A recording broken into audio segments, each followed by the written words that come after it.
ये है कि वो कहते हैं ना कि जीत वही जैसे दुश्मन जिसका एतराफ़ करे और हार वो कि जब आप जीत जाएं उसके बाद आपके अपने लोग आप पे क्रिटिसाइज करना शुरू कर दें। मैं तनवीर भाई पे जाने से पहले वो एक चीज़ आपके सामने रखना चाहूँगा। भारत के अपने सहाफ़ी हैं राजदीप सरदेसाई, अंग्रेज़ी ज़बान के लिए वो सहाफ़त करते हैं और उन्होंने जो बात की है, we'll begin with this. Tanveer भाई, बयान आपके सामने है। राजदीप सरदेसाई ने कल उनसे सवाल हुआ और वहाँ की एंकर ने उनसे सवाल किया कि ये जो हुआ है आपके हिसाब से ये पाकिस्तान इस पे ज़्यादा ड्रामेबाजी नहीं कर रहा। फिर राजदीप सरदेसाई ने सुनाई और ये कि खिलाड़ी खेल खेलने के लिए हैं, गंदी सियासत करने के लिए नहीं है।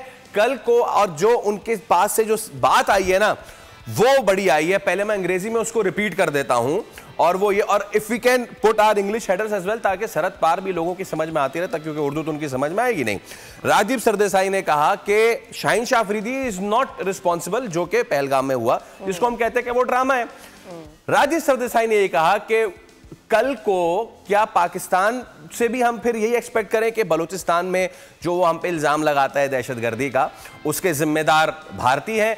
तो वो कह गए, ये एक्सेप्ट कर गए ये कि भारत पाकिस्तान बलूचिस्तान में दरअंदाजी करके दहशतगर्दी करता है। जनाब, this is the pick of the line. Tanveer Ahmed sahab, मजा आया अब कि जब राजदीप सरदेसाई से लेके विक्रांत गुप्ता ने भी हल्का फुल्का नरम गरम करके जो है क्रिटिसाइज किया है, everyone. So this is very important. मजा आ रहा है ये देख के कि इंडिया ने जो कोशिश की है क्रिकेट की फील्ड को मैदान जंग बना के और सियासत में इस्तेमाल करने की, इनको अपनी चपेड़े पड़ रही हैं। देखिए, सबसे पहली बात यह है कि ये तो हमें पता है कि ये गवर्नमेंट जो है ये सिर्फ वोट हासिल करने के लिए ये ड्रामेबाजी सब कुछ करती है।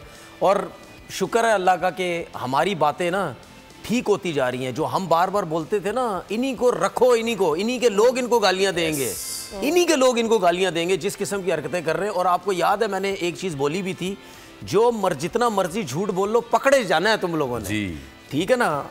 जितना झूठ बोलो, क्योंकि उस झूठ का उस हकीकत से कोई ताल्लुक होता ही नहीं है। सही है।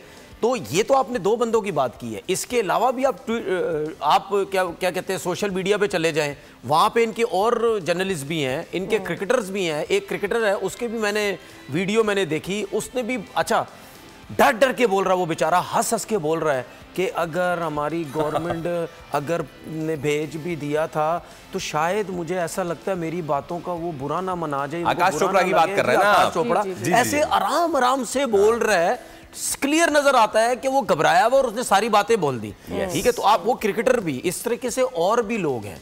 ठीक है। तो कहने का मकसद ये है कि जिस किस्म की हरकतें कर रहे हैं, अब अगर तुम्हारे मुल्क में बमबारी हो या कहीं पे भी हो, तुम उठा के पाकिस्तान के ऊपर इल्ज़ाम लगा देते हो।